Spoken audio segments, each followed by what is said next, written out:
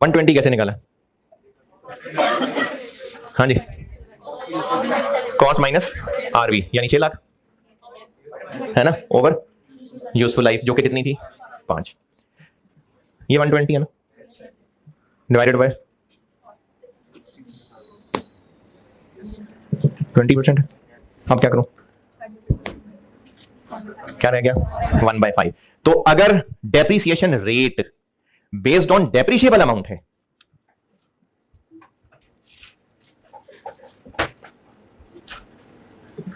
ये मैं स्ट्रेट इस हेडिंग देने से ऊपर लिखी गई बात स्ट्रेट लाइन के लिए बता रहा हूं, इस depreciation rate is based on, ये क्या किया मैंने, ये नहीं समझ आया ना मैंने क्या किया, नहीं आया, सच्ची सच्ची वो काटा पीटा ही है, कुछ इतना ही पता चल रहा है। ये मैंने इस 1,20,000 को खोला है कि 1,20,000 कैसे निकला था, ये निकला था 6 लाख डिवाइडेड बाय 5, इसको मैंने यहां लिखा और नीचे ये 6 लाख है दोबारा लिख लिया, तो ये 6 कट गया, बाकी रह गया 1 ओवर, इधर 1 रह गया कि 0 रह गया, सारे तो कट गए, 1 ओवर। तो अगर depreciation rate is based on depreciable amount है, then 1 over useful life is equal to depreciation rate. लेकिन ये खास बात सिर्फ स्ट्रेट लाइन के लिए है। अच्छा, और भी इस तरह को इंट्रो में चीजें पढ़ी हो और क्लियर करनी हो तो पूछ लिया करें।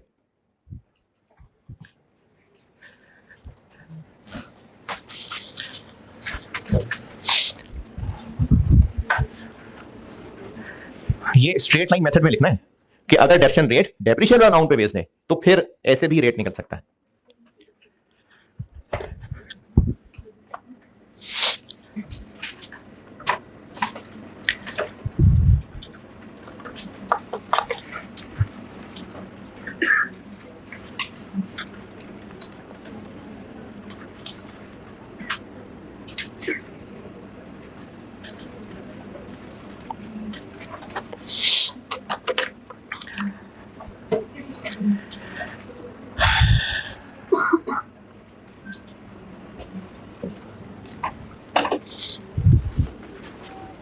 रिड्यूसिंग बैलेंस मेथड में डेप्रिसिएशन हर साल सेम होती है, बढ़ती जाती है, कम होती जाती है।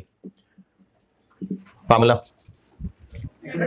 नेट बुक वैल्यू पे डेप्रिसिएशन रेट लगा लेते हैं, और अगर नेट बुक वैल्यू की शक्ल में दिया होने की बजाय कॉस्ट अलग दी हुई है तो cost minus RV accumulated depreciation into depreciation का रेट। आरवी नहीं इसमें, नहीं अच्छा, और अगर डेप्रिसिएशन रेट कैलकुलेट करना पड़े तो 1 minus RV over cost,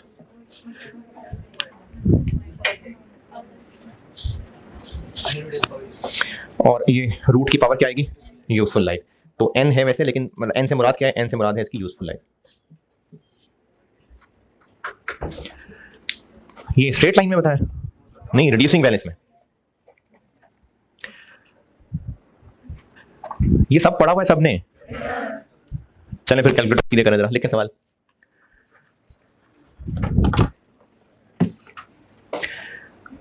cost, asset की कॉस्ट है 5,05,000, आरवी 40,000, कॉस्ट है 5 लाख, आरवी है 40,000, 40,000, depreciation rate 25%, 25%, reducing balance method है,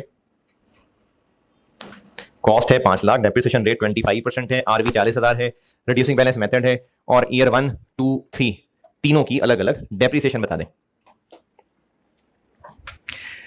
ईयर 1 की, 2 की, 3 की डेप्रिसिएशन बता दें।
जी डन।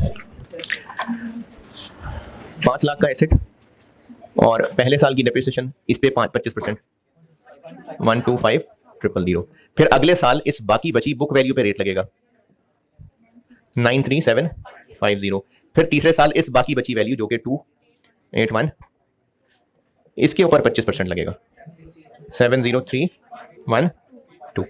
खैर है, ठीक है सबसे, किसी को इसमें मुश्किल परेशानी? अच्छा, हो सकता है किसी ने ऐसे भी पढ़ा हो कि ईयर 1 में 5 लाख पे 25%, 125। फिर ईयर 2 में 5 लाख माइनस 125, इस पे 25%।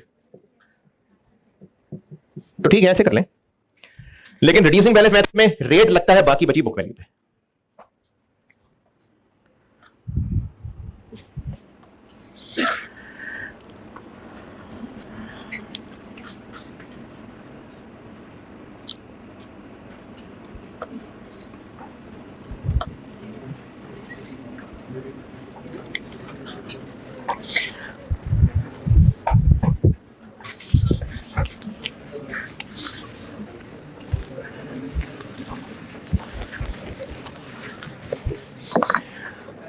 अच्छा, मेनली तो नॉलेज के लिए एमी, अगर शौक हो जानने का, और उससे ज्यादा जब एस्टीमेट चेंज पढ़ाऊंगा तो भी ये बात काम आ सकती है जो बताने लगा हूं। मेनली जो है वो एमी बस नॉलेज के लिए बता रहा हूं। ये फार्मूला ऐसा कैसे बना, बताऊं ना? बताऊं, पढ़ा हुआ कैसे बना?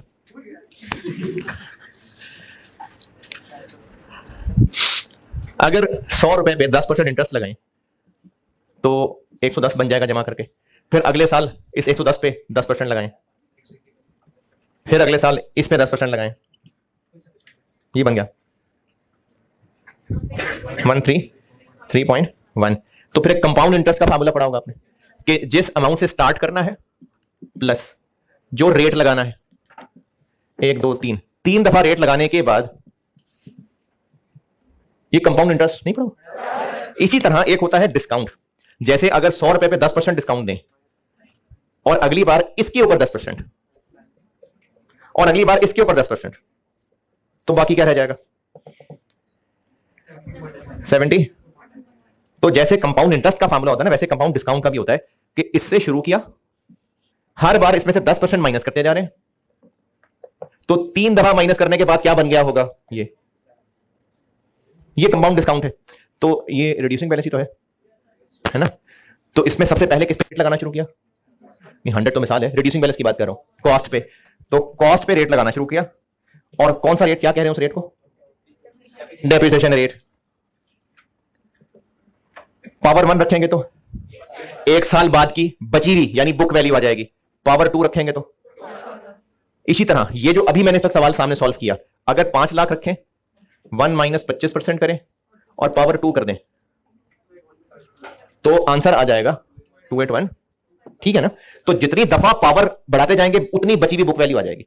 और अगर यहां पर रख दें total life, total useful life, तो क्या आंसर आ जाएगा? पूरी लाइफ खत्म होने के बाद की बुक वैल्यू, वो कितनी बची होती है? आरबी। ये फाइंड करना हो तो क्या करें? ये इधर आ गया, ये क्या किया मैंने? गलत हो गया ना, उसको उधर ले जाना चाहिए था। चलिए उधर ले जाते हैं। अब क्या करें? ये एन कैसे खत्म करें? अब क्या करें?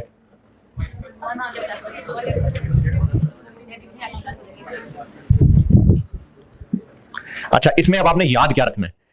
रिड्यूसिंग बैलेंस मेथड में ये जो जुमला बोल रहा हूं ना, याद रखिएगा। रिड्यूसिंग बैलेंस मेथड के अंदर ये जो हम डेफिनेट रेट निकाल रहे हैं, ये ऐसा रेट है जो इस नीचे वाली अमाउंट पे लगना शुरू होगा, तो इतने अरसे के बाद बुक वैल्यू यहां तक पहुंच जाएगी। रिड्यूसिंग बैलेंस मेथड में ये वो रेट है जो इस नीचे लिखी हुई अमाउंट पे लगाना शुरू करेंगे, तो इतने अरसे बाद बुक वैल्यू यहां तक पहुंच जाएगी। ये वो रेट है जो इस फार्मूले में नीचे लिखी हुई वैल्यू पे लगाना शुरू करेंगे, इतने अरसे बाद यहां तक पहुंच जाएगी। ये आपको बात काम आएगी जब मैं आपको एस्टीमेट चेंज पढ़ाऊंगा, तो क्योंकि वहां आप ही से डेप्रिसिएशन रेट निकालने को कहूंगा। ये बात फिर कर रहा हूं, depreciation rate reducing balance method में इस तरह निकल रहा है। उसकी साइंस ये है कि ये रेट इस अमाउंट पे लगाना शुरू करें तो इतने अरसे बाद इतनी बुक वैल्यू बच जाएगी। ये किसी को समझ नहीं आया, टाइम जाया किया मैंने।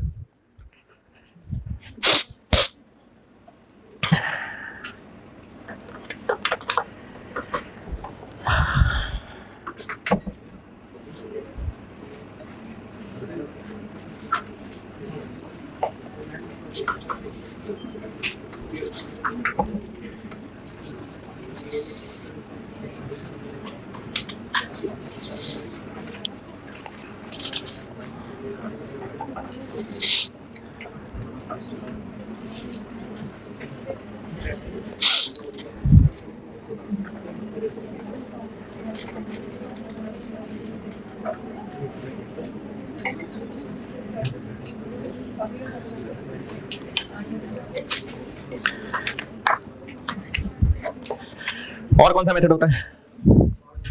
Hours method.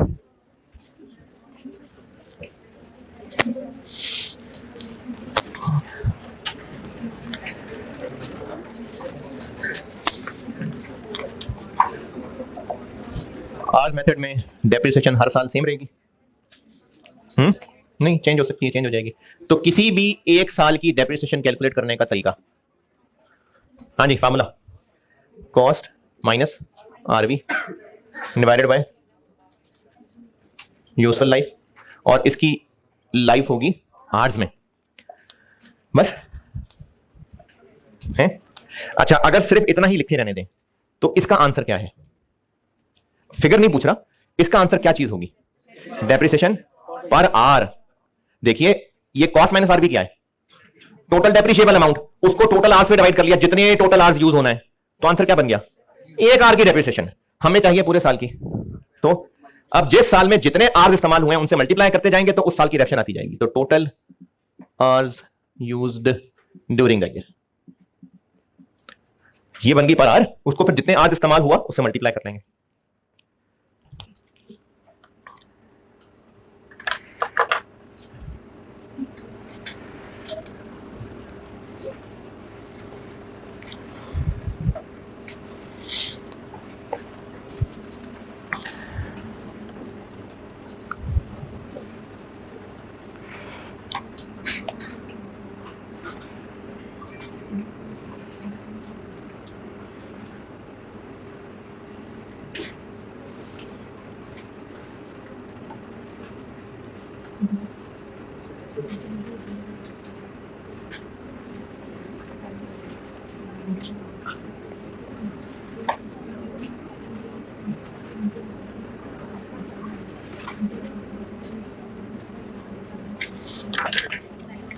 और यूनिट्स मेथड होता कोई है? तो यूनिट्स मेथड में क्या पड़ा है? सेम। डेप्रिसिएशन किसी भी साल की निकालनी है तो कॉस्ट माइनस आरवी, ये क्या हो गया?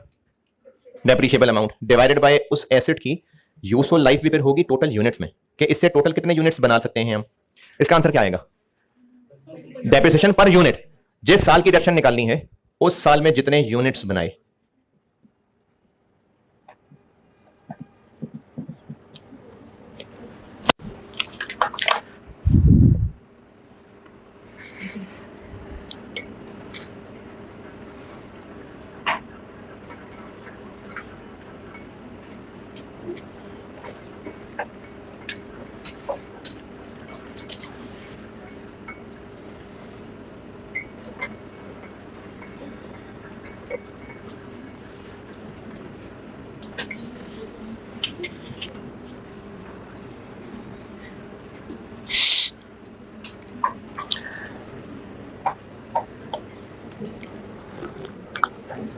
और भी कोई मेथड पड़ा है?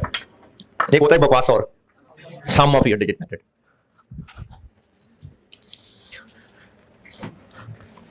अच्छा, जो सम ऑफ ईयर डिजिट मेथड है ना, ये जिन्होंने भी बनाया है ये रिड्यूसिंग बैलेंस मेथड की नकल की है। रिड्यूसिंग बैलेंस मेथड में क्या हो रहा है, सबसे ज्यादा एडेप्शन किस साल में चार्ज हो रही है, पहले साल में। क्यों? क्योंकि पहले साल में रेट कॉस्ट पे लग रहा है, उसके बाद तो बुक वैल्यू कम से कम होती जाएगी, तो डेप्शन भी कम होती जाएगी, यानी सबसे ज्यादा डेप्रिसिएशन किस साल में चार्ज हो रही है, और उसके बाद कम कम उससे भी कम। तो इससे ही ना मुतासिर शुदा मेथड है सम ऑफ ईयर डिजिट मेथड। ये कोई इतना खास मेथड है नहीं, लेकिन आपको इसलिए बता रहा हूं क्योंकि आपने पढ़ा होगा ना, कि नहीं पढ़ा? हाँ, तो फिर वो कहेंगे सर आपको आता नहीं, ये भी हमने पढ़ा था, तो मैं इसलिए भी बता देता हूं सम ऑफ ईयर डिजिट मेथड। लेकिन ये कोई इतना खास है नहीं FAR1 में। FAR1 में सवालों में आपको मिलेगा स्ट्रेट लाइन, रिड्यूसिंग और कहीं कहीं आर्स मेथड, ये सवालों में होता है।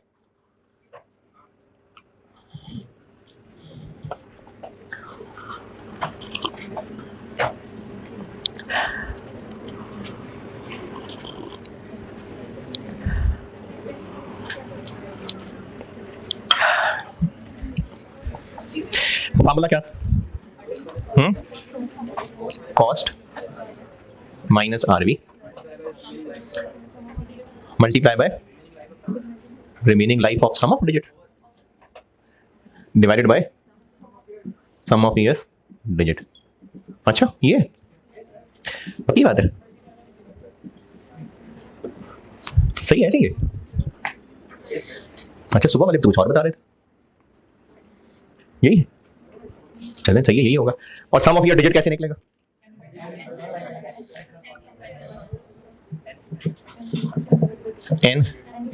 n plus 1 divided by 2। तो ये n क्या है?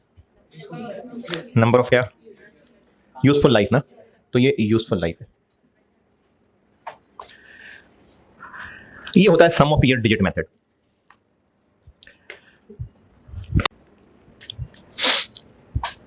अच्छा, ये नहीं सर ने बताया होगा कि उल्टी गिनती से मल्टीप्लाई करना है?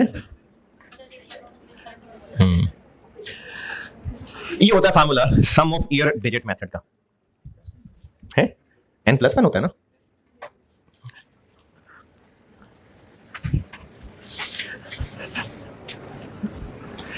अच्छा, sum of year digit method का एमी नॉलेज के लिए कॉन्सेप्ट समझ लें।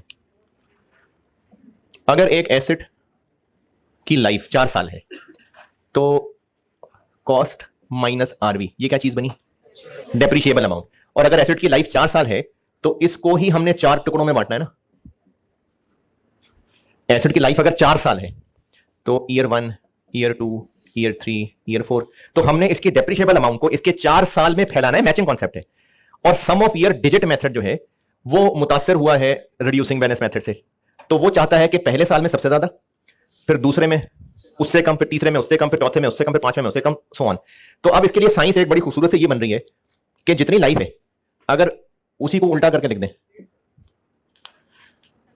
तो सबसे ज्यादा पहले में, फिर अगर लाइफ 10 साल तक होती तो 10, 9, 8, 7, 6, 5। अब इससे क्या हुआ कि ज्यादा इसको, फिर उससे कम, फिर उससे कम, फिर उससे कम। अच्छा, बचपन में मैथ में कभी कोई अमाउंट रेशो में बांटनी पड़ी है? अगर एक 500 की अमाउंट है और इसको बांटना है 3:2:4 में, तो कैसे बांटेंगे? जब रेशो में बांटना है तो इसका सम कितना बना? तो कॉन्सेप्ट ये हुआ कि इसके 9 टुकड़े करेंगे, उनमें से 3 टुकड़े इसको, 2 इसको, 4 इसको। तो हमने ना करना ये है कि कुछ ऐसा फार्मूला बनाए कि उस डेप्रिसिएशन में ये रेशो हो, यानी डेप्रिशिएबल को इस रेशो में बांटना है। तो इस में बांटेंगे तो कैसे बांटें? दिस डिवाइडेड बाय इन सब का टोटल ना कितना बना? 10। तो cost minus RV divided by 10। ये क्या चीज बन गई? हमने इसके 10 टुकड़े कर लिए, उन 10 टुकड़ों में से 4 इधर, 3 इधर, 2 इधर और 1 इधर। तो इसको सम ऑफ ईयर डिजिट इसलिए कहते हैं कि हमने ये जो लाइफ थी उल्टी गिनती बना दी, और क्योंकि इस नंबर की रेशो में बांटना है तो इनका टोटल करना पड़ेगा ना। तो ये 1 2 3 4 क्या है? ईयर के डिजिट्स हैं। ईयर 1, ईयर 2, ईयर 3, तो ये ईयर डिजिट्स हो गए, और इन ईयर के डिजिट्स का सम कर लिया, तो ये ईयर डिजिट मेथड बन गया। और अगर किसी को लग रहा है कि सर आपने तो ईयर 1, 2 लिखा है, अगर 2021, 2022, 2023 होता तो ये मुराद है ईयर डिजिट से कि ईयर 2022, ईयर 2023 नहीं, ईयर की लाइफ है। तो जो ईयर एसेट की लाइफ है उसके डिजिट्स का सम, तो इसको सम ऑफ ईयर डिजिट मेथड कहते हैं। तो ये हो क्या रहा है? उल्टी गिनती क्यों की? ताकि ज्यादा इसको, उससे कम इसको, उससे कम इसको, उससे कम इसको आए, और चूंकि इस रेशो में बांटना है तो इनके टोटल से डिवाइड कर दिया, जिसको सम ऑफ ईयर डिजिट कहते हैं। रिमेनिंग लाइफ क्या होती है?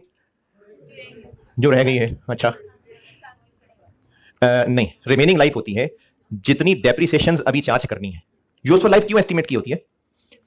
डेप्रिसिएशन चार्ज करने के लिए ना। तो रिमेनिंग लाइफ क्या हुई? जितनी डेप्रिसिएशन अभी चार्ज होनी है। जब ईयर 2 में डेप्रिसिएशन चार्ज करने लगेंगे तो कितनी हो गई हुई है चार्ज?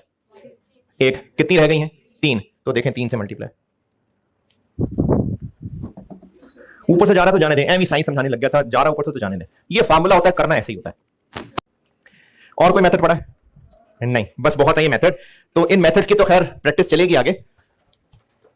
ऐसी कोई चीज इंट्रो में पड़ी है कि अगर कुछ महीने इस्तेमाल हुआ है तो क्या? हाँ बिल्कुल। तो ये जो हमने डेप्रिसिएशन मेथड्स पढ़ लिए, इन सब मेथड का जो आंसर आ रहा है वो हम फॉर द ईयर डेप्रिसिएशन निकाल रहे हैं।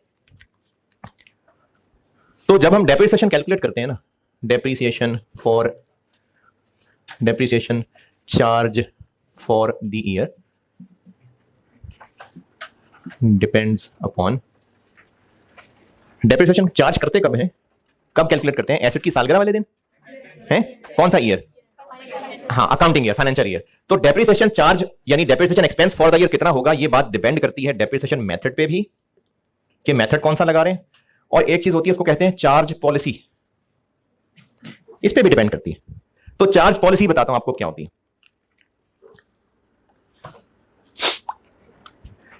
डेप्रिसिएशन मेथड से हाँ डेप्रिसिएशन तो कैलकुलेट कर लेंगे, लेकिन एक और चीज है जो असरअंदाज होगी इस बात पे कि डेप्रिसिएशन फॉर द ईयर कितनी अमाउंट, एंट्री क्या होगी डेप्रिसिएशन की? डेप्रिसिएशन डेबिट, और ये आधा आंसर है। पूरा आंसर ये है कि asset account is maintained at what. अगर asset account is maintained at cost तो फिर depreciation debit accumulated depreciation credit, और अगर asset account is maintained at net book value तो फिर डेप्रिसिएशन डेबिट और एसेट क्रेडिट। और आपको कहा था कि इनमें से बाय डिफॉल्ट एक्यूमुलेटेड डेप्रिसिएशन वाला ही है। चार्ज पॉलिसी बताने लगा, मसला दोबारा बता रहा हूं। हमने डेप्रिसिएशन मेथड पढ़ लिए, प्रैक्टिस चलेगी बहुत सारी। डेप्रिसिएशन मेथड पढ़ लिए, अब ये बताने लगा हूं कि हम ये सारा काम डेप्रिसिएशन का कब कर रहे हैं, अकाउंटिंग के एंड पे ना। तो कुछ मसले आएंगे जिसकी वजह से बिजनेस को ये भी फैसला करना पड़ता है। तो ये वाली बात बताने लगा हूं, चार्ज पॉलिसी।